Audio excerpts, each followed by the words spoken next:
தீபாவளி திருநாளான தீபாவளி வர அக்டோபர் 20 திங்கட்கிழமை கொண்டாடப்பட இருக்கு. கிருஷ்ணர் நரகாசுரனை வதம் செய்தனாலதான் தீபாவளியா கொண்டாடுறோம்.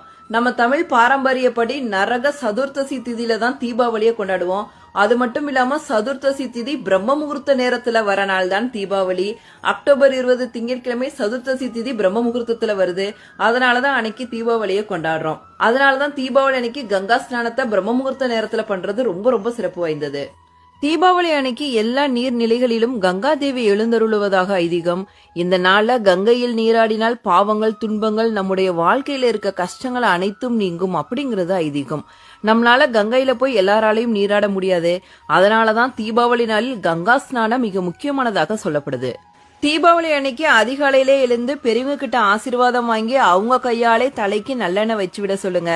உடல் முழுவதுமே நல்லெண்ணெயை தேய்த்து விட்டு பெரியவங்க கையால சீயக்க வாங்கிட்டு போய் கங்கையை மனதார நினைத்து கொண்டு ஓம் கங்காயை நமக, ஓம் கங்கா தேவியே நமக அப்படிங்கிற மந்திரத்தை 3 முறை கண்களை மூடிக்கொண்டு சொல்லிவிட்டு வெதுவெதுப்பான நீர்ல தலையில ஊற்றி குளிக்க வேண்டும். இதற்கு பெயர்தான் கங்கா ஸ்நானம். இதனால கங்கையில் குளித்த பலன் நம்மளுக்கு கிடைத்துவிடும். தீபாவளி அன்னைக்கு பிரம்ம முகூர்த்தத்துல கங்கா ஸ்நானம் பண்றது ரொம்ப ரொம்ப சிறப்பு வாய்ந்தது.